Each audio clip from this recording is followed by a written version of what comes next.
बुड़ा जहाजरू क्षेपणास्त्र K4 सफल परीक्षण बंगोपसागर में परमाणु क्षमता संपन्न बुड़ा जहाज आईएनएस अरिघातरू K4 क्षेपणास्त्र सफल परीक्षण होइछि। ए क्षेपणास्त्र 3500 किलोमीटर पर्यंत लक्ष्यभेदी करिपारे। आईएनएस अरिघात को 2024 अगस्त में भारतीय नौसेना रे शामिल कर देथिला। एही परीक्षण द्वारा देशर सुरक्षा शक्ति वृद्धि होइछि। भारतर जल स्थल और आकाश परमाणु आक्रमण कर क्षमता आहरी मजबूत होइछि। पूर्वर थिबा K15 मिसाइल तुलन में यार परिसर बहुत अधिक। K4 मिसाइल डीआरडीओ द्वारा निर्मित यह 2 टन ओजन परमाणु बोमा बहन कर अति सठिक भाव में शत्रु उपर आक्रमण कर सक्षम। यह सफलता पर क्षेपणास्त्रटी एवं संपूर्ण भाव में व्यवहार पर प्रस्तुत। यह भारतीय सेनार शक्ति को विश्व स्तर में आहरी बढ़ाई देछि। अधिक आलोचना करबा प्रतिरक्षा विशेषज्ञ कर्नल शरत महापात्र आम सहित फोन लाइन में बर्तमान जोड़ी होती। कर्नल महापात्र आलोचना को आपको स्वागत करने को चाहिए।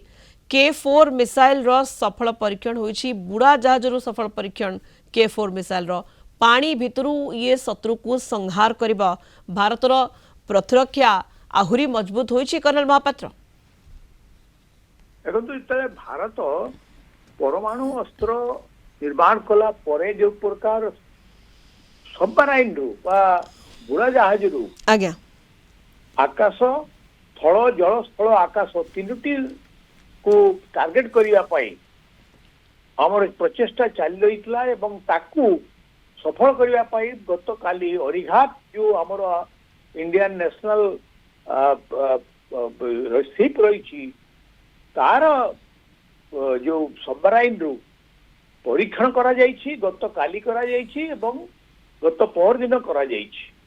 तेणु हमर जो अच्छी अरिघात एंड अरिहंत दीटी जो न्यूक्लियर पावर सबमराइन ता सेथिरु ए जो K4 जो मिसाइल ए क्षेपणास्त्र यार परीक्षा जो चली थिला या सफल होइछि। कारण आगुरु गत वर्ष 2024 मसीहा नवेम्बर मासरे आमे परीक्षण करिथिलु। तापरे K4 मिसाइल यार जो मारक क्षमता बा टार्गेट भेद लक्ष्यभेदी क्षमता या अधिक ये 3500 किलोमीटर पर्यंत टार्गेट ध्वंस करिबारे सक्षम। जल स्थल आकाश को मध्य ये टार्गेट करि पारिबो। तेणु एभली एक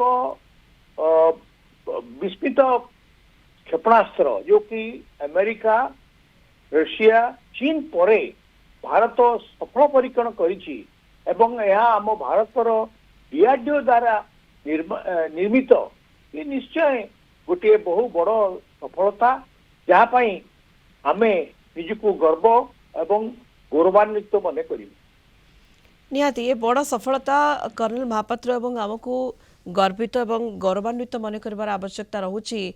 प्रतिरक्षा क्षेत्र में भारत जो भाव में सुदृढ़ होई चली सब भारत शांति विश्वास करि आसी किंतु सेतिकी परिमाण निज शक्ति वृद्धि करिवार मध्ये आवश्यकता रहुछि। आहुरी शक्तिशाली हबार मध्ये आवश्यकता रहुछि एवं ताहा मध्ये हेउछि आमे देखिबा। कारण ये K4 मिसाइल ये वर्तमान प्रस्तुत एवं परमाणु आक्रमण क्षमता भारत आहुरी मजबूत हेबा बुड़ा जहाजरू जल स्थल आकाश को टार्गेट करा जाय परिबा। भारतीय सेनार शक्ति को विश्व स्तर में परिचय देछि कर्नल महापात्र। निश्चित भावे कारण शक्ति होउछि हमर परिचायक जो जदिओ परमाणु अस्त्र को आमे शांति पाई नियोजित करि पारिछु। आमे चाहूछु हमर शक्ति वृद्धि करिया पाई पूर्वरु आमे K15 मिसाइल रो परीक्षण करिथिलु जहार कि मारक क्षमता थिला 750 किलोमीटर। वर्तमान यार मारक क्षमता बा टार्गेट ध्वंसकारी क्षमता 3500 किलोमीटर।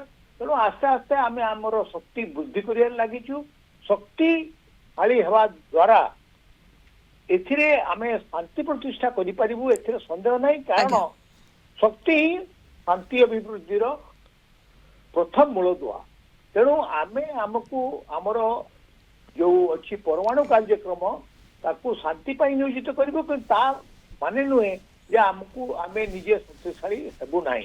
तेणु ये गोटे आमर स्वदेशी ज्ञान कौशल निर्मित ये जो क्षेपणास्त्र ये निश्चय सारा विश्व को गोटे बार्ता दौची ଯେ ଭାରତ କେତେ ଶକ୍ତିଶାଳୀ ଏବଂ ଭବିଷ୍ୟତରେ କ'ଣ କରିପାରିବ। ତେଣୁ ଆମେ ଆମର କାର୍ଯ୍ୟକ୍ରମ ଜାରି ରଖିଛୁ ଏବଂ ଭବିଷ୍ୟତ ମଧ୍ୟ ଏଥିରେ ଆମେ ଶକ୍ତିଶାଳୀ ହେବୁ, ଏଥିରେ ସନ୍ଦେହ ନାହିଁ। धन्यवाद कर्नल महापात्र। कर्नल शरत महापात्र प्रतिरक्षा विशेषज्ञ आम सहित फोन लाइन रे जोड़ी होते विस्तृत आलोचना करुले।